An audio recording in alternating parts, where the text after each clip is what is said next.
자, 소설의 정의부터 한번 알아봅시다. 소설은요, 혹시 소설의 정의 아시는 분? 일단 문학이에요. 어떤 문학일까요? 이야기로 만들어낸 문학이 혹시 이름이? 오늘 첫날이요? 원래 여기 아는 사람 있어요? 없어요. 네. 그 소설은요, 이야기로 만들어낸 문학인데 이거 진짜야, 가짜야, 얘들아? 가짜. 그러면 만들어낸 이야기니까 허구의 이야기죠. 그런데 허무 맥락하게 아무렇게나 다 만들어낸다고 그걸 소설이라고 하지 않아요. 그러면 소설은 무엇이냐? 현실에 있음직한 이를 작가가 지어낸 이야기. 있음직한 일을 지어냈다. 그래서 허구적이에요, 여러분. 소설은 허구입니다. 가짜예요. 그런데요, 있음직한 허구예요. 그래서 개연성 있는 허구예요. 뭐 신박한 이상한 소리 하는 것 같죠. 그러니까 진짜라는 거야, 가짜라는 거야. 가짜는 가짜인데 있음직한 가짜다, 이런 내용이 되겠습니다. 애들이 이제 여기서 잘 물어보는 게, 선생님 그럼 판타지 소설은 뭐예요? 현실에서는 마술 부리고 이런 거 없잖아요. 근데 어째서 그렇죠? 라고 물어본다면 이제 그건 돌려서, 현실에 있음직한 일을 돌려서 말하는 거예요. 여기 혹시 해리포터 얘기 모르는 사람 있어요? 뭐 대충은 알죠? 해리포터 어떤 내용인지는 알지? 마법학교는 당연히 없지. 그런데 해리포터의 전체적인 주제는 누구와 누구의 갈등이죠? 이름을 말해서는 안 되는 그분, 볼드모트와 그 다음에 해리포터, 선악의 대결이잖아, 얘들아. 선악의 대결이잖아. 그러니까 현실에 있음직한 얘기죠. 선악의 대립, 이건 어디나 있는 거야. 다만 그거를 이제 마법학교라는 사회로 돌려서 말한 건데, 그걸 이제 우리 사회로 가져다 보면 뭐 이제 나쁜 놈 그리고 착한 놈의 대결이라고 볼 수 있는 거죠. 그리고 거기에서 친구들과의 우정이라든지, 해리포터가 처음부터 막 절대적인 능력을 발휘하는 건 아니잖아요. 얘가 뭐 번개는 왜 새겨졌어? 부모님의 사랑으로, 엄마의 모성애로 새겨진 번개 아닙니까? 아, 해리포터 모르시나요? 안 봤어요. 안 봤어요? 아, 일단 니네 해리포터 정도는 알 줄 알았지. 그러니까 예를 들면 그런 부모님과의 사랑, 그 다음에 걔가 이제 크고 작은 일을 겪으면서 성장해 나가는 과정, 이런 것들은 모두 현실에 있을 법한 이야기를 돌려서 말한 것 뿐이죠. 그래서 현실에 있음직한 일을 작가가 지어낸 이야기다. 그래서 이걸 다시 말하면 개연성 있는 허구의 문학이다 라는 겁니다. 얘들아, 우리 시에서 말하는 사람을 시적 화자라고 했잖아요. 그러면 혹시 소설에서 이야기를 전달해주는 사람을 무엇이라고 할까요? 시옷, 치옷, 지읒, 뭐죠? 그렇지! 서술자! 자, 그러면요, 서술자가 이야기를 전달해 줄 건데요, 그 서술자가 작품 속에 등장하느냐 밖에 있느냐, 이것을 시점이라고 해요. 서술자가 이야기를 바라보는 시점인 거예요. 그런데 자, 그 시점이 작품 속에 있으면 뭐예요? 1인칭. 그런데 작품 속에 서술자가 주인공이야. 그러면 1인칭 주인공 시점이 돼요. 그런데 서술자가 작품 속에 있는데 주변 인물로 등장해서 주인공을 관찰해. 그러면 1인칭 관찰자 시점이 되는 거야. 그 다음에 서술자가 작품 밖에 있어. 밖에 있는데 모든 걸 다 알고 서술해. 그러면 전지적 작가 시점. 그 다음에 작품 밖에 있는데 관찰할만 해서 얘기를 해. 그러면 3인칭 관찰자 시점이 되는 거거든요. 소설의 시점 묻는 문제는요, 너네가 이제 내신 시험을 보건 수능을 보건 소설 지문으로 된 문제를 풀 거 아닙니까? 시점 문제는 항상 포함되어 있어요. 위와 같은 글에 서술상의 특징으로 옳은 것은 그게 시점 문제야, 얘들아. 시점으로 옳은 것은 이렇게는 안 물어보잖아. 그지? 이 글에 이 소설의 시점이 뭐냐? 이렇게는 안 물어봐요. 그런데 서술상의 특징. 왜 서술은 누가 하는 거야? 서술자가 하는 거잖아요. 그러니까 서술상의 특징을 묻는 문제는 이 시점이나 문체를 묻는 문제가 됩니다. 그래서 그럴 때는 일단 기본적으로 서술자가 작품 속에 있나 밖에 있나 요거부터 따지는 거야. 속에 있는지 밖에 있는지. 그럼 속에 있으면 반드시 뭐가 등장해야 돼? 나가 등장해야지. 그치? 나가 있어야 돼. 근데 나 없이, 아까 이름이 뭐라 그랬죠? 희원이? 예를 들면 희원, 아니면은 뭐 하진, 아니면 재현, 뭐 이런 식으로 이름이 등장했다. 아니면 뭐 이름이 아니어도 그, 사내, 아니면 용사, 막 이런 식으로 등장했다. 그러면 무조건 3인칭 시점이에요. 근데 3인칭 시점인데 작품 밖에 있는데 그게 내면의 심리나 생각까지 다 알고 있으면 전지적, 그리고 아니면 관찰만 하고 있으면 관찰자, 이렇게 되는 거죠. 그래서 시점 문제 꼭 기억해 주시고요. 자, 그 다음에요. 소설의 3요소를 얘기해 볼게요. 소설의 3요소는요. 우리 어떤 내용을 전달할 것인가 주제가 있어야 되겠죠. 그리고요. 소설의 구성 단계 그리고 문체. 문체는 뭐냐면요. 우리 시에서는 어조라는 말이 있었어요. 어조는 뭐냐면 말의 분위기거든요. 흐릅디다 그려. 얘들아 뭔진 모르지만 뭐뭐 합디다 그려. 말투 어때? 막 공경의 말투가 느껴져요? 아니지. 했습니다 그려. 뭔가 한탄하는 말투 아니에요? 그럼 한탄하는 분위기 그럼 그냥 어조야. 그러니까 예를 들면 어조가 슬퍼. 그러면 애상적이다. 어조가 기쁘고 즐거워. 그럼 밝고 경쾌한 어조. 그러니까 어조는 그냥 말의 분위기예요. 거기 그 시에서 느끼는 말의 분위기. 그러면 문체라는 건 뭐냐? 문장의 스타일이에요. 문장의 스타일이요. 주인공을 계속 비꼬면서 말할 수 있죠. 조롱하고 비꼬는 말투. 그런 걸 이제 판소리적 문체라고 하는데요. 비꼬고 조롱하는 말투일 수도 있고요. 아니면 어린아이 말투일 수도 있어요. 서술자가 어린아이인데 예를 들면 사랑방 손님과 어머니라는 소설이 있거든요. 그런데 사랑방의 손님, 원래 사랑방이 손님방이에요. 이 엄마가 과부야. 아빠가 일찍 죽었어. 그래가지고 애를 혼자 키우는 과부야. 젊은 나이에 과부가 됐어요. 그런데 아빠 친구가 그 지역의 선생님으로 전근을 오면서 우리 집 사랑방에 들어온 거예요. 그거야. 근데 내가 그 아저씨가 아빠 같기도 하고 너무 좋지. 그래가지고 맨날 달걀 들고 가가지고 이거 달걀 먹으라고 주고. 나는 그 아저씨가 좋단 말이에요. 그리고 우리 엄마랑 친하게 지냈으면 좋겠어. 근데 사람들이 자꾸 혀를 쯧쯧쯧 차요. 왜 그럴까? 뭐 현대야 뭐 그런 개념 많이 사라졌지만 옛날만 해도 좀 이렇게 과부가 다시 재혼하는 거에 대한 안 좋은 시선이 있었죠. 그런 시선이 있었어. 옛날이니까. 그 다음에 애 딸린 과부와 총각 선생님 이거 사회적으로 그러니까 관습적으로 용납되지 않는 관계란 말이에요. 그러니까 이제 우리 엄마가 막 뭐만 하면 귀가 빨개지면서 아니야 근데 귀가 빨개지는데 어린 나가 만약에 그걸 음흉하게 우리 엄마도 좋으면서 저거 봐라 얼굴 빨개진다 이러면은 그 소설이 좀 이제 좀 유치해지잖아요. 근데 내가 그것도 모르는데 엄마는 더운가 보다. 왜 귀가 빨개졌을까? 이렇게 우리는 다 알고 있는데 왜 귀가 빨개졌는지 우리는 알고 있지만 그 어린아이 서술자가 팍 못하는 데서 오는 또 즐거움이 있는 거거든요. 아이고 애기라 뭘 모르네. 아이고 이런 느낌. 그래서 그런 문체상의 특징이 있을 수도 있고요. 어린아이 시점으로서의 문체인 거죠. 이건 문장의 스타일이니까. 그 다음에 비판적인 문체가 있을 수 있고요. 그 다음에 예찬하는 듯한 문체도 있을 수 있는 거예요. 그래서 얘는요 이제 문장의 스타일이 되겠습니다. 이제 소설이다 보니까 그럴 수 있죠. 자, 근데 중요한 포인트는 이거예요. 구성. 이 소설에도 구성의 3요소가 있어요. 구성의 3요소 혹시 뭔지 아시는 분? 아마 너네 이건 무조건 배웠을 거야. 인물, 사건, 배경, 인사배 이거 많이 들어가셨죠, 그죠? 인사배. 근데 인사배를 왜 나눠놨느냐? 소설은요, 너네 소설 전 갈래가 우리 고전 소설에서, 그러니까 고전 소설 그리고 그 전에 갈래가 설화 이야기 문학이거든요. 설화는 그냥 옛날 이야기인데요. 갈등이 없고 이야기를 전달하기만 해요. 옛날에 한 용사가 살았는데 그 용사가 무슨 일을 해가지고 무슨 위기를 극복하고 공주랑 결혼해서 행복하게 살았다. 이게 옛날 이야기잖아. 거긴 갈등이 없어요. 그런데 우리가 설화, 옛날 이야기라고 하지 않고 이제 소설이라고 불러주는 데부터는 갈등이 복잡해지기 시작해요. 그래서 소설은 사실 갈등인데요. 그 갈등의 단계가 구성이 돼요. 잘 보세요. 갈등. 너네 소설의 구성의 단계 이거 배운 적 있죠? 처음에 인물 사건 배경 소개하는 부분을 이제 발단이라고 하고요. 그 다음 뭐라고 그래요? 갈등의 시작.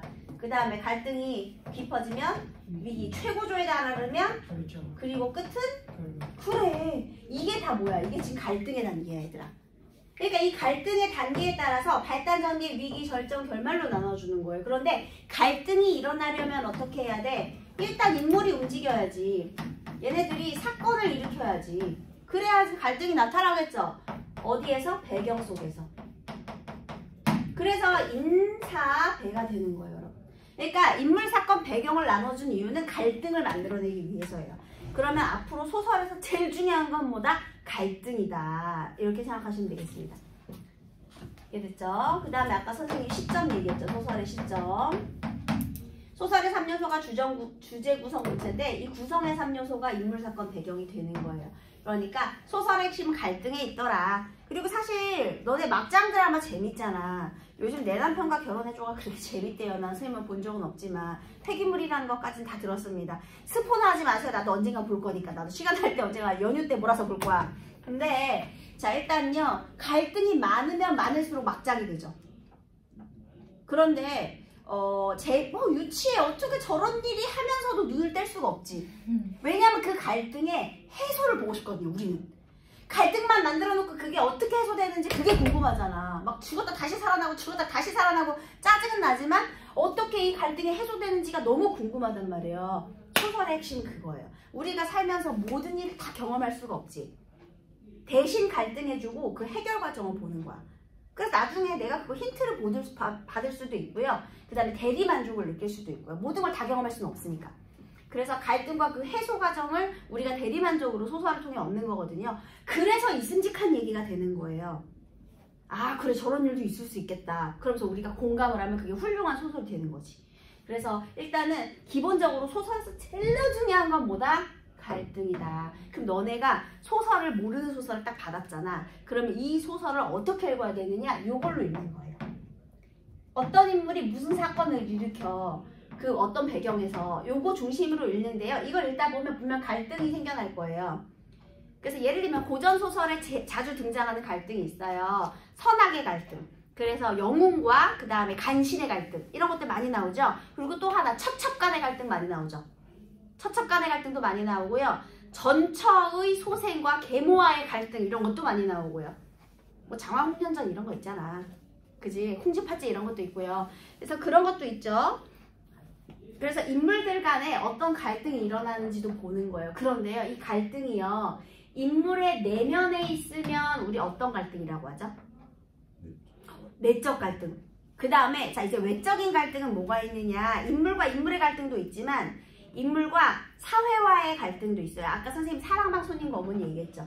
그러면 사실 사랑방 손님하고 엄마는 서로 호감을 갖고 있거든요. 근데 둘의 사랑이 이루어지지 못하는 이유는 무엇 때문이죠? 사회적인 관습 때문이죠. 사실 법적으로 문제 없어.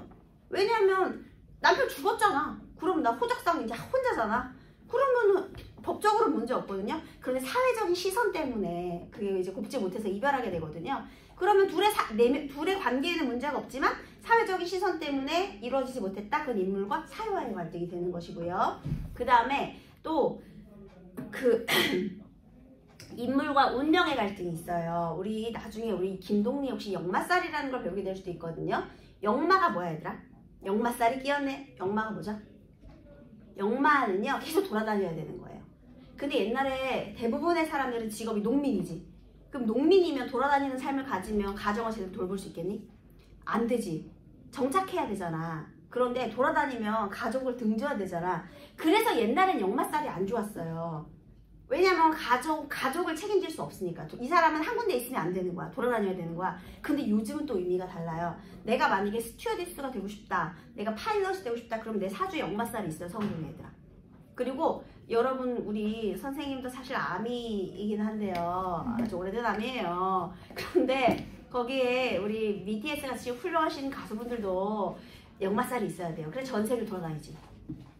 그러니까 이거는 시대적으로 다른 거야. 그게 좋고 안 좋고는 사회적으로 그때 당시에는 별로였는데 요즘은 또 안 좋은 건 아니에요.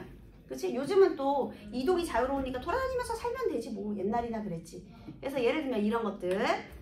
그게 이제 인물과 운명의 갈등. 나는 역마살을 가지고 태어났는데 내가 정착을 하고 싶었는데 자꾸만 안 되는 거야. 그래서 알고 보니까 이제 좀 사랑이라도 하면은 얘가 좀 정착을 하겠지. 그래서 엄마가 얘가 역마살을 가진 채로 태어났거든요. 할아버지도 역마살이 있었고 아빠도 역마살이 있었고 얘도 역마살이 있는 거야. 그래서 얘한테 짝을 지어가지고 사랑하는 여자를 만들어주면 정착하고 살 수 있지 않을까 했는데 알고 보니까 그 여자가 내 이복 동생이야. 띠로리 한마디로 이모였던 거죠. 이복 이모. 뭐야. 아무튼 그래서 나중에 그걸 알게 되고 그냥 운명을 난 그냥 이렇게 살 팔자가 보다 하고 포기하는 뭐 그런 내용이 역마살의 내용인데요. 아무튼 운명과의 갈등이 있을 수도 있다는 거죠. 운명과의 갈등 중에 대표적인 게 우리 신화에 오이디푸스. 오 맞아요. 오이디푸스 이야기가 있죠. 오이디푸스 이야기는요. 네, 오이디푸스 이야기는요. 뭐 다 아시죠? 몰라요? 그러면 다시 한번 읽어보세요. 결국은 운명에 맞서 싸우려다가 실패한 거죠. 자, 그 다음에 또 자연과의 갈등도 있어요. 자연에 맞서서 싸우려는 이야기도 있습니다. 자, 그래서 이렇게 갈등도 있고요. 그 다음에 이 인물을 드러내기 위한 방법도 있어요. 이 인물을 드러내는 방법은요. 서술자가 직접 설명하면 직접 제시가 되고요. 대화나 행동을 통해서 보여주면 간접적으로 제시할 수 있는 거예요. 인물은요. 아주 간단하죠. 그래서 여기에 지금 58페이지에 일단 현대소설에서 제일 중요한 건 갈등과 구성이고요. 그 중에 첫 번째 요소로 인물의 제시 방법이 나와 있고요. 그 다음에 이 갈등의 유형이 나와 있고요. 방금 설명한 거. 그 다음 넘어가서 배경의 역할만 한번 읽어볼게요. 60페이지 배경과 소재, 배경의 기능, 전반적 분위기 형성, 현실성을 부여하고 사건의 전개 방향을 암시하기도 하고 주제를 암시하기도 한다. 이런 것들이 이제 배경의 역할이 되겠습니다. 그리고 주요 소재가 있을 수 있고요. 그리고 사실 구성, 이게 제일 먼저 나왔어야 돼요. 구성, 그래서 발단적인 위기절정 결말이 된다, 이런 겁니다. 그리고 소설에서 이야기를 전달하는 사람의 시점이 등장되어 있고요. 요게 이제 소설에서 우리가 알아야 할 내용이에요. 더 간단하게 말하면 일단 소설의 개념이 뭐였다? 개연성 있는 허구. 작가가 있음직한 일을 지어냈구나. 그거고요. 그 다음에 소설에서는 갈등이 제일 중요하다. 그런데 그 갈등을 전달하는 시점도 중요하다. 작품 속에 있으면 1인칭, 그 다음에 3인칭, 그 다음에 주인공, 관찰자. 그래서 이런 시점도 중요하고요. 자, 그 다음에 이제 갈등을 일으키는 요소가 인물, 사건, 배경이 되는데 이 인물, 사건, 배경이 합쳐져서 어떤 갈등을 만들어내는지, 그래서 그 속에서 인물이 어떠한 감정을 가지는지 그것만 판단하면 돼요. 소설에서는. 이게 제일 중요한 내용이에요. 됐죠? 자, 그러면 이제 62페이지 본봄인데요. 우리 지금 이게 1930년대부터 시작하고 있어요. 1910년대 이제 신소설이 등장하고 1910년에 경술국치가 일어났잖아요. 일제강점기로 접어들죠. 그쵸? 그래서 개화기 이후의 문학을 이제 현대문학이라고 하는데 일제강점기가 되다 보니까 일단 1920년대는 계몽소설류가 되게 유행을 해요. 계몽소설은 뭐냐면요. 일단 개화기 이후에 우리가 식민지가 됐잖아요. 근데 이게 우리가 몰라서 그래 라는 생각이 드는 거지. 그래서 이 새로운 시대의 흐름에 우리가 알맞은 사상을 가져야 한다. 그래서 계몽소설류가 일단 인기를 끕니다. 왜냐하면 우리 그 전에 조선시대는 신분제가 있는 사회였잖아. 상하가 있는 사회죠. 근데 상하가 있다 보니까 식민지배를 또 어떤 사람은 받아들일 수도 있잖아. 그러니까 우리 하층민의 입장에서는 우리를 핍박하는 사람이 왕이든지 일본이든지 똑같을 수도 있잖아요. 난 맨날 원래 지배당하고 사는 사람이다 이렇게 생각한다면 잘 모를 수 있잖아. 그러니까 그런 걸 깨우쳐줘야 되거든요. 그래서 계몽소설류, 새로운 시대에 적응하기 위한 계몽소설류가 처음에 유행을 하고요. 그 다음에 1930년대로 가면 다양한 사조가 발달하기 시작해요. 근데 그 중에서 1930년대에 먼저 농촌소설류. 너네 일제가 우리나라를 어마어마하게 수탈하면서 농촌이 황폐화되고 붕괴되었다 이런 얘기 들어본 적 있죠. 무리하게 자원을 수탈하려고 개발을 한다든지 아니면 땅을 다 뺏어서 동양척식 주식회사 소유로 다 넣어서 이제 여러 번의 수탈을 당할 수 있게 뭐 이렇게 좀 구조가 이상해지면서 농민들이 다 이제 유랑민이 되거나 저기로 떠나거나 아니면 그냥 노동자가 되어버리거나 이렇게 농촌이 좀 붕괴가 됐어요. 그런 와중에서 그 농촌소설류가 등장을 하는데 그 중에서 지금 여기 김유정이라는 작가가 있죠. 남자 작가예요, 여러분. 얘가 어렸을 때 말더듬이였대요. 그래서 봄봄이라는 얘기도 있고요. 봄이 아니고 봄봄이죠. 그 다음에 계속 반복되는 봄의 의미로 봄봄일 수도 있고요. 근데 이 사람이 되게 늦은 나이에 등단을 했어요. 원래 20대 초반이면 다 등단하거든요. 그런데 얘가 27인가 되게 늦은 나이에 등단을 했는데 한 2년 반 만에 단편소설 한 30몇 편 쓰고 병으로 죽어버렸어요. 일찍. 근데 그 2년 반 동안에 소설 30편을 발표한다는 거 어마어마한 작업량이거든요. 근데 다 농촌소설이야. 너네 김유정의 봄봄이나 김유정의 동백꽃 이런 거 배우지 않았니? 닭싸움 시키는 거? 닭 고추장 먹여가지고 닭싸움 시키는 거 배웠죠? 그거 그 작가예요. 근데 이 사람의 특징은 뭐야? 이 농촌소설인데 주인공의 특징이 있죠. 주인공이 어때? 약간? 찌질해. 맞아요. 어리숙해요. 좀 어리숙하죠.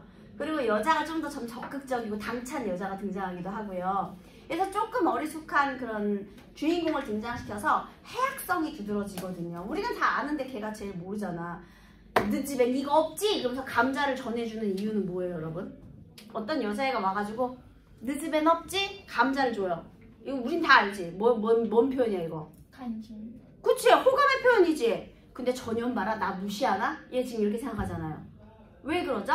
그 여자는 마름이고 난 소장농의 자식이니까. 걔는 마름의 자식이고. 그러니까 건물주 딸년이고 나는 거기에 새들어 사는 사람의 아들이고, 그러니까 나 무시하나 이렇게 생각했다는 거죠. 약간 어리숙하죠. 사실 호감의 표현인데, 그죠? 그래서 어쨌든 그런 소설류, 해학적인 소설류를 썼어요. 이 봄봄도 역시 해학적인데요. 얘는 전문을 다 읽어야만 의미가 있어요. 왜냐면 시간이 마구마구 뒤엉켜 있거든요. 그래서 나중에 이 소설을 이제 만약에 혹시 더 자세하게 배우게 되면 시간 순서대로 다시 재구성하는 그런 역할을 하면 됩니다. 자, 오늘은 뭘 할 거냐? 오늘은 소설가 구보시의 1일 수업을 하도록 하겠습니다. 네, 많은 얘기가 있었지만 이제 오늘의 메인 수업이에요. 66페이지 소설가 구보시의 1일. 자, 작가가 누구라고 되어 있느냐? 거기 박태원 이렇게 되어 있어요. 이 사람이 1930년대에 문학가들, 모더니즘 문학가들이 소모임을 만들었어. 9명이 뭉쳤다 그래서 구인회를 만들었습니다. 문학가 9명이 모였는데 장명 센스 대단하죠. 구인회. 뭐 거창한 거 없어. 그냥 9명이라 구인회. 근데 얘네들이 여러분이 알고 있는 시 중에 우리 향수 했었죠. 향수. 향수 혹시 작가가 누구죠? 정지용이 있었죠. 정지용. 그 사람도 구인회 중에 한 명이고요. 너네가 이상하게 이름은 많이 들어본 그런 작가도 있어. 이상. 많이 들어봤죠?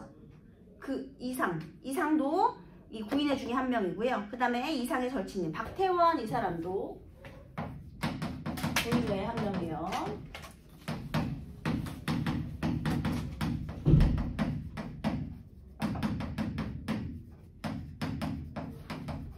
인데요. 얘는 1930년대 세태소설이에요. 자, 일단 30년대면 어떤 시대죠, 여러분? 식민지 시대지. 1930년대 식민지잖아요. 구보는요, 이 박태원의 호예요. 박태원이 구보 박태원이거든요. 그러면 소설가 구보씨, 이게 바로 본인이겠네. 그래서 약간은 자서전적인 소설이에요. 1일은 하루라는 뜻이에요. 그래서요, 여기서 이 소설가 구보씨, 이 사람은요, 식민지 지식인의 전형을 보여줍니다. 너희들이 앞으로 일제강점기 소설을 공부할 때 식민지 지식인이라는 말이 엄청나게 등장할 거예요. 너네가 생각하는 식민지 지식인의 전형적인 모습 어떨 것 같아? 이육상, 윤동주는 굉장히 특이한 사람들이에요. 그렇게 못 산다고 했지 내가. 너네 일제강점기에 태어났으면 나는 윤동주나 이육사처럼 살았을 거야. 손 들어봐. 손 못 들어. 못 들지. 손톱 밑에 요만큼만 찔러도 아파 죽겠는데 그거 어떻게 견디니? 그치? 제일 먼저 창식에 나가겠다고 제일 먼저 손 들고 저요, 제가 먼저 낙가무라로 고치겠습니다 할 걸 니네 다. 자, 어쨌든 식민지 지식인 대부분은 어떨 것 같아요? 무기력해. 왜냐면 할 게 없어. 너네가 일본인이라고 생각해봐. 그러면 일본인이 필요로 하는 조선인은 어떤 사람일까? 말 잘 듣고 그 다음에 나한테 약간 아부할 수 있는 그런 부려먹기 쉬운 사람이 좋겠지. 그래서 국민학교 교육을 다 시켜요. 근데 국민학교에서 뭘 배우는지 알아요? 그래서 우리 국민학교 초등학교 바꾼 지 오래됐잖아. 국민학교에서 뭘 배우냐면 일본어. 왜냐면 말을 알아들어야 내가 데리고 써먹을 거 아니야. 그리고 기초적인 산수교육. 덧셈뺄셈을 해야지 계산을 할 거 아니야. 그거밖에 안 가르쳐요. 그리고 뭐 일본의 역사 정도 조금. 나머지 고등교육은 하나도 안 시켜주는 거야. 그래 놓고서는 야, 우리가 너네한테 다 교육을 제공하지 않았냐라고 일본이 주장하죠. 우리가 너네 근대화 다 시켜주고 교육까지 시켜줬는데 우리한테 왜 그러냐, 이런 논리예요, 일본인이. 자, 그런데 조선인 식민지의 조선인 지식인으로서 할 일이 없죠. 왜냐면 중요한 건 일본인 시키지 조선인은 안 시킨단 말이에요. 그래서요, 얘는 무기력해 살아요. 그 다음에 지식인이잖아요. 내가 총을 잘 쏘는 것도 아니고 칼싸움을 할 수 있는 것도 아니잖아. 그러니까 또 할 수 있는 게 더 없지. 얘네들이 뭐 의열단 이런 데 들어갈 수 없잖아. 몸 쓰는 일은 익숙하지 않으니까. 머리만 쓸 수 있는데 이걸로 할 수 있는 게 없는 거야. 그래서 대부분 생각은 엄청 많이 하는데 생각을 해도 할 일이 없으니까 점점 더 무기력해지는 거야. 할 게 없으니까. 식민지 지식인이라는 모습은. 그래서요, 앞으로 여러분이 식민지 지식인이라는 말을 엄청 많이 나올 것도 이걸 많이 들어볼 텐데 그때마다 그냥 아우 무기력하구만, 생각만 많고 뭐 할 수 있는 건 없구만, 이렇게 생각하시면 되겠습니다. 그래서 이 모습을 아주 전형적으로 보여주는 것이 소설가 구보시의 하루예요. 예, 그 다음에요, 여기서 우리 일제강점기 때 서울을 뭐라고 하죠? 혹시 기억 시옷이라고 하는데. 개성은 아니에요. 개성은 저기 지금 북한 땅이 개성이고요. 비슷하긴 성은 성인데. 경성이라고. 그게 경성이야. 서울이 경성이었거든요. 그래서 얘가 경성에 살아. 그래서 그 경성에 그 지하철을 그러니까 전철이죠. 전철을 타고 한 바퀴를 돌아요. 그리고 이제 경성에 그 시내길을 도는데, 너네 혹시 명동 이런 거 들어봤지? 명동에 혹시 되게 크고 유명한 백화점이 하나 있어요. 그게 뭐죠? 무슨 백화점? 신세계 백화점 있거든요. 명동 신세계. 들어본 적 있죠? 그게 사실은요, 일제강점기 때 미쓰비시 아무튼 그 백화점이 있어. 그래서 그때 이제 일제강점기 때부터 생긴 그 백화점이야. 그게 거기서 이제 다시 고치고 해가지고 그 지금까지 거기 자리에 있는 거거든요. 그러니까 서울의 중심지죠. 너네 서울역, 명동 여기 다 거기 근처인 거 알지? 그리고 거기서 조금만 더 올라가면 종로 이렇게 있잖아. 다 걸어서 이동 가능하거든요. 뭐 좀 많이 걷긴 해야 되지만. 그래서 거기 그 지역이 이제 서울의 중심가 지역입니다. 그래서 이제 고기를 배경으로 하고 있어요. 한번 선생님이 읽어보도록 할게요.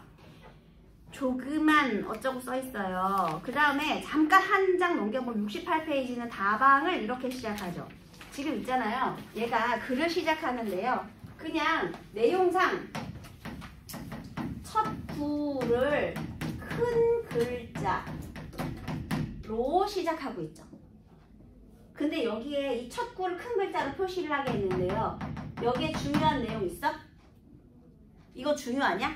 예를 들면 앞으로의 사건 전개를 암시한다든지. 그러니까 소제목을 달아줬어. 이게 소제목이거든요. 근데 이제 내용이 약간 넘어갈 때 첫 구를 큰 글자로 표시해줘요. 근데 조그만 아니면 다방을 여기가 중요한 내용인 것 같아? 아니지.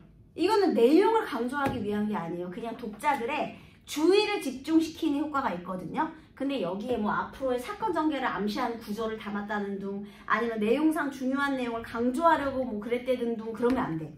그래서 얘는요, 주의를 집중시키는 역할을 합니다. 근데 지금은 아무것도 아닌데 당시만 해도 이것은 굉장히 새로운 시도였어요, 여러분. 그래서 얘가 모더니즘 소설이에요. 모더니즘 소설이라는 건 뭐냐면 전근대적인 건 뭐냐면 근대적이지 않은 그런 뜻이거든요. 그리고 이건 이제 근대적인 소설이죠. 근대적이지 않은 거, 전근대적이, 그러니까 옛날에 우리 조선시대가 전근대적이 되고요. 얘는 이제 근대적인 소설이죠. 그쵸? 근데 근대적인 그게 이제 모더니즘이 되고요. 그러면 전근대적이다. 이제 봉건 사상 이런 게 나오면 전근대적이라고 하는 거예요. 그래서 옛날에 그런 고전소설류와는 조금 다른 이런 신선한 표현들이 있었다. 이렇게 되고요. 자, 그 다음 선생님이 읽어볼게요. 한계의 기쁨을 찾아. 구보는 남대문. 구보가 지금 누구예요? 주인공이거든요. 얘들아, 시점은 뭘 것 같아요? 나는이 아니죠. 구보는 일단 몇 인칭? 3인칭이에요. 맞아요. 정확히 3인칭. 지금 이 소설의 시점은요, 3인칭 작가 시점인데, 일단 전지적 작가인지 관찰자인지는 좀만 더 볼게요. 남대문을 안에서 밖으로 나가보기로 한다. 그곳에는 불어드는 바람도 없이 양 옆에 웅수그리고 앉아있는 서너 명의 지게꾼들의 그 모양이 맥없다. 구보는 고독을 느끼고 사람들이 있는 곳으로, 약동하는 무리들이 있는 곳으로 가고 싶다 생각한다. 구보의 머릿속 생각을 알고 있네? 그러면 3인칭 무슨 시점? 전지적 작가 시점. 그런데 다양한 인물이 나오는 게 아니라 구보의 시점으로 초점화되어 있죠. 그래서요, 얘는요, 전지적 작가 시점이긴 한데요, 특정 인물, 즉 구보예요, 구보. 특정 인물의 시선으로 초점화되어 있다. 이것을 초점화라고 불러줘요. 시점에 초점화. 정신 차려고만 줘라.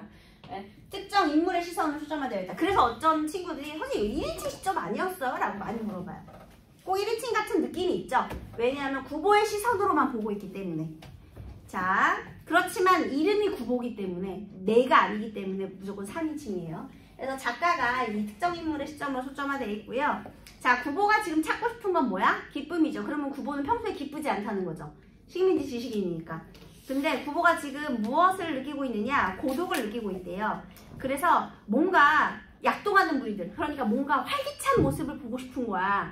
그래서 이동을 해야겠다라고 생각한대요. 그래서 남대문을 안에서 밖으로 나가는 겁니다. 그는 눈앞에 경성역을 본다. 그곳에는 마땅히 인생이 있을 것이다. 이 낡은 서울의 호흡과 또 감정이 있을 것이다. 자, 지금요. 구보가 어디에서 어디로 이동하고 있느냐. 처음에 남대문에 있었는데요. 이제 경성역, 남대문에 나가서 이제 경성역으로 이동하려고 하죠. 얘가 이제 아까 선생님이 구보씨가 하루 동안 이동한다 그랬잖아요. 그래서 얘가 하루 동안 이동하는, 그래서 이동했다가, 그래서 여로형 소설이라고 하거든요. 여로형 소설이 뭐냐면 이동하는 거야. 그 기행문처럼. 그런데 나중에 다시 지구로 돌아와서 다 원점 회귀형 여로형 소설이라고도 하는데, 여기다 쓸게요. 얘가 경성 일대를 계속 돌아다니는 여로형 소설로 되어 있어요. 그 다음에요. 얘가 이제 경성역에 가서요. 고독에서 벗어나서 활기를 느끼고 싶어 해요. 그래서 경성역으로 이동을 하는 거예요. 그곳에는 인생도 있고 호흡, 감정이 있을 거야. 이렇게. 도회가 도시예요. 도시의 소설가는 모름지기 이 도시의 항구와 친해져야 한다. 자, 여기서 도회의 항구가 뭐죠? 무엇을 빗댄 거죠? 도시에 지금 항구 없어요, 얘들아. 여기 지금 동네가 뭐, 얘가 바라보고 있는 게 뭐야? 경성역. 그런데 경성역을 지금 무엇에 빗댄 거야? 도회의 항구에 빗댄 거예요. 둘의 무슨 공통점이 있죠? 전부 사람들이 오고 가고 만나는 장소잖아요. 그치? 여기저기서 모여서 여기서 만났다가 또 출발하는 장소잖아. 항구도 마찬가지고 경성역도 마찬가지죠. 그래서 소설가는 여기랑 친해야 된대요. 그러나 물론 그러한 직업의식은 어떻든 좋았다. 다만 구보는 고독을 3등 대합실 군중 속에 피할 수 있으면 그만이다. 그러니까 얘는 여기서 왜 갔다고요? 고독에서 벗어나려고 간 거예요. 그러나 오히려 고독은 그곳에 있었다. 내가 분명히 여기서 활기를 느끼고 싶어서 갔거든요. 그런데 군중 속에서 오히려 고독을 느끼고. 너네 군중 속의 고독이라는 말은 잘 이해되죠? 사람이 많은데 거기에서 나와 감정 교류를 할 사람이 없으면 오히려 고독하지. 더 고독하지. 그쵸? 구보가 한 옆에 끼어 앉을 수도 없겠시리 사람들은 그곳에 빽빽하게 모여 있어도 그들의 누구에게도 인간 본래의 온정을 찾을 수는 없었다. 그네들은 거의 옆에 사람에게 한마디 말을 건네는 일도 없이 오직 자기네들 사무에 바빴고. 얘들아, 당시 시대적인 분위기 이런 거, 깜짝이야. 이런 걸 뭐라고 해요? 개인주의 적으세요. 거기 무관심, 개인주의. 이것 때문에. 얘가 왜 군중 속의 고독을 느꼈는가? 무관심과 개인주의 때문에. 그리고 간혹 말을 건네도 그것은 자기네가 타고 갈 열차의 시각, 그러한 것에 지나지 않았다. 그러니까 되게 사무적인 얘기만 물어봤다는 거죠. 그네들의 동료가 아닌 사람에게 그네들을 변소에 다녀올 동안에 그네들 짐을 부탁하는 일조차 없었다. 남을 결코 믿지 않는 그네들의 눈은 보기에 딱하고 또 가엾었다. 그러니까 타인에 대한 불신, 개인주의, 그리고 불신까지. 짐도 못 맡긴대. 네, 그 다음에 구보는 한 구석에 가서서 그의 앞에 있는 노파를 본다. 그는 네 집에 드난을 살다가, 드난이 뭐냐면 도우미, 가사도우미를 말하는 거예요. 어떤 사람 집에서 가사도우미를 살다가 이제 늙고 우리 소설가 구보씨를 하고 있어요. 여기쯤 하고 있어요. 그래서 그 노파는요, 네 집에 드나는 살다가 이제 늙고 또 쇠자란 몸을 이끌어 결코 넉넉하지 못한 어느 시골 딸네 집에라도 찾아가는지 모른다. 이미 굳어버린 그의 안면 근육은 어떠한 다행한 일에도 펴질 턱이 없고, 그리고 그의 몽롱한 두 눈은 비록 그의 딸의 그지없는 효양을 가지고도 감동시킬 수 없을지 모른다. 자, 지금 얘가요, 뭐라고 그랬느냐면, 얘 지금 경성역 대합시에 갔죠. 그런데 거기서 군중 속의 고독을 느낀다고 했잖아요. 그리고 여기에서 이제 다양한 사람들을 볼 건데요. 자, 얘가 먼저 바라본 사람 첫 번째가 노파예요. 그러니까 얘가 부부야.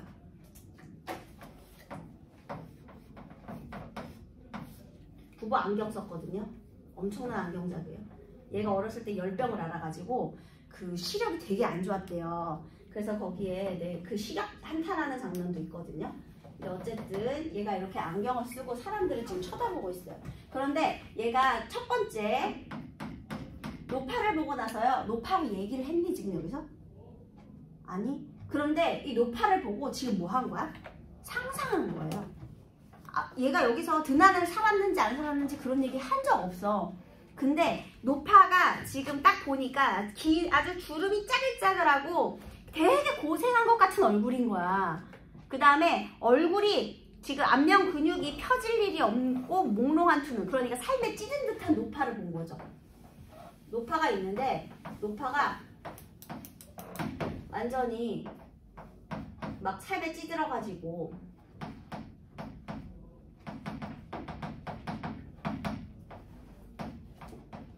이제 이렇게 노파를 본 거야. 완전 노파 같죠? 그래서 노파가 막 살을 찌드는 거 본 거야. 그래서 아마도 하고 추측을 하는 거죠. 이 노파를 보고 얘가 이제 이런 추측을 지금 얘가 이렇게 하고 있는 겁니다. 이해됐어요? 이거 다 추측이에요. 얘가 추측하는 거야. 아마도 그랬겠지? 그래서 이렇게 힘들게 살았겠지? 그래서 얘는요, 노파를 보고 어떤 내용을 추측했느냐? 고단한 민중. 이 노파만 힘들었겠니? 일제강점기 때 우리 민중들이 얼마나 힘들었겠습니까? 그래서 이런 모습을 떠올리게 되고요. 자, 그 다음에 노파 옆에 앉은 중년의 시골 신사. 자, 두 번째 중년의 시골 신사.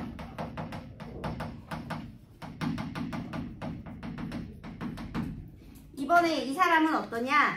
아마 그의 시골서 조그만 백화점을 경영하고 있을 게다. 얘들아, 이것도 이 사람하고 얘기를 해서 안 거야? 아니요. 다 뭐 한 거야? 전부? 상상하고 추측하는 거야. 한마디로 조그만 백화점을 경영하고 있다는 거는 겉을 쫙 빼입었다는 거죠. 그의 점포에는 마땅히 주단 포목도 있고 일용 자파도 있고 흔히 쓰이는 약품도 갖추어 있을 게다. 다이소 사장인가요? 그는 이제 그 옆에 놓인 물품을 들고 자랑스러이 차에 놓을 게다. 구보는 그 시골 신사가 노파와 사이에 되도록 간격을 가지려고 노력하는 것을 발견하고 그리고 그를 업신여겼다. 자, 지금 이 중년의 신사가요, 아주 삐까리 번쩍하게 이 옆에 노파가 있었잖아요. 그런데 이 중년의 신사는 아마도 좀 이렇게 막 좋은 삐까번쩍한 막 시계도 차고요. 금목걸이도 찼겠죠. 금목걸이 안 보이나? 어쨌든 양복을 입었겠지. 아주 조끼 같은 거, 베스트 같은 것도 있고요. 그리고 여기 시계를 아주 번쩍번쩍한 황금 시계 같은 거 이렇게 좋은 거 이렇게 찼을 수도 있고. 자, 어쨌든 이 중년의 신사가 굉장히 번쩍번쩍하게 이렇게 좀 잘 하고 있었는데요. 잘 옷차림새가 되게 좋았대잖아. 그리고 막 옆에는 막 봉투 같은 거에 막 짐 같은 것도 막 많이 이렇게 실려 있고, 그치? 뭔가가 되게 많았대. 그런데 중요한 건 이 사람은 이 노파를